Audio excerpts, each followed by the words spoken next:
y avait une fois un type, son travail, c'était de rénover les bateaux, des petits bateaux à moteur comme ça, vous savez, avec le moteur derrière. C'est rénové. Il venait, il les peignait, s'il y avait un trou, il réparait. C'était son travail. Un jour, il y a un type, il appelle, il dit voilà, regarde, j'habite à Miami, j'ai un petit bateau comme ça à moteur et tout, pour la famille, on l'utilise pour de temps en temps, on habite, la villa, elle est au bord de la mer. Est-ce que tu peux venir le repeindre, on voudrait le remettre à neuf? Il n'y a pas de problème. Il vient, il regarde le bateau, il lui fixe un prix. Et il dit bon, vas-y, commence à travailler. Il commence à travailler, il commence à le plaindre bien, c'est son travail, donc il est minutieux, il commence à faire son travail, et en même au milieu où il fait son travail, il voit que en bas de la barque, il y a un trou.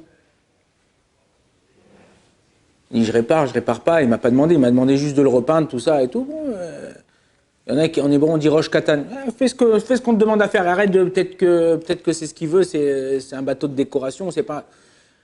Il a dit non, je vais quand même le réparer.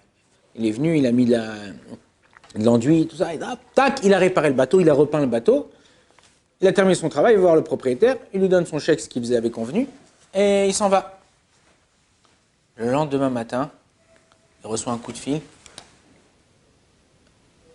un type en pleurant. Qui c'était? C'était le mec du bateau là, le mec de la barque. Qu'est-ce qu'il y a tout? Il faut que je te rencontre à tout prix, il faut que je te rencontre à tout prix. Il dit qu'est-ce qu'il y a? Il dit bon, j'arrive.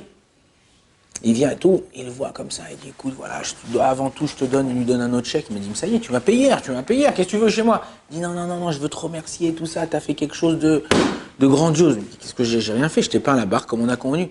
Il a dit non, je voulais te dire de me réparer le trou, et j'ai complètement oublié. Et hier, mes enfants, ils sont rentrés de la maison l'après-midi, mes grands-enfants, ils ont vu que la barque, elle était propre, bien, et tout ça, ils dit on va la prendre, on va faire un tour. Ils sont partis faire un tour et je dis à ma femme, il y a un trou, il risque de Chazvé Shalom, il y en a qui savent pas nager, truc, il risque de couler. Et toi, sans rien que je te demande et tout ça, tac, t'as réparé, tu leur as sans vouloir, tu leur as sauvé la vie. Souvent dans la vie, on fait des choses qu'on nous demande pas. Et en vérité, c'est ça le but d'un juif. C'est pas, on n'est pas des fonctionnaires. Je fais pas ce que 8 heures, 5 heures et je m'en vais. Non, t'as des trucs à faire, t'as des choses à faire, fais-les. Et fais des choses, fais des petites choses, ouais, fais des choses petites qui vont te rendre un homme grand. Fais des choses petites qui vont te rendre un homme grand. Pareil, il y a quelqu'un qui m'a raconté hier, quand j'ai parlé de ça dans un shiur, il m'a dit, vous savez, moi je travaille dans une boîte. Je lui ai dit, ouais, ok, alors. Et il me dit, vous savez comment j'ai été accepté dans cette boîte?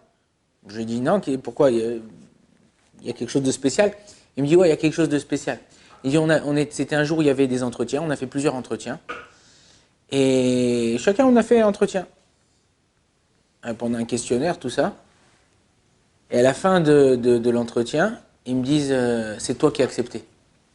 J'ai dit, ah ben j'étais content. Ouais. Il dit, et tu sais pourquoi? Je lui dis non. Il dit, parce que dans nos couloirs des bureaux, on a des caméras.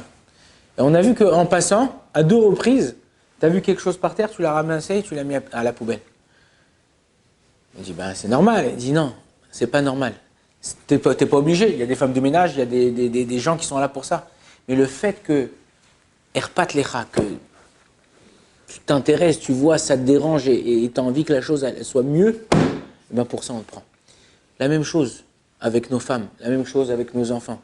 Ne fais pas ce que je dois faire mon exercice de maths avec mon fils. Et ça et tout, je lui fais mon exercice, je lui explique, shalom. Je dois sortir avec ma femme, ok, on va au restaurant, je suis avec mon téléphone, je suis avec mon truc. Je dois... Non. Fais des petites choses, c'est la petite nuance qui fait toute la différence. Fais un petit truc en plus, un petit truc que tu n'étais pas obligé de faire pour montrer que ça t'intéresse, que c'est important pour toi. Quand tu montres aux gens que c'est important pour toi, ce que tu fais c'est important pour toi, les gens ils vont te le rendre 1000 fois plus. Ils vont être reconnaissants vis-à-vis de toi. Et c'est ce qu'il a fait Yosef avec ses frères. Il n'a jamais dit... Il leur a donné à manger, il leur a donné une maison, il leur a donné un travail. Il leur a jamais dit ouais, je fais ça pour vous, regardez, moi, vous m'avez vendu, moi je fais pas comme vous. Il est parti raconter à son père, rien de tout ça. Non. C'est pas parce que la personne qui est en face de toi s'est comportée mal, elle a fait quelque chose de pas bien, que moi je dois faire la même chose. Moi, j'essaye d'être au meilleur de moi-même, au top de moi-même. Mais le maximum, même quand tu as le minimum.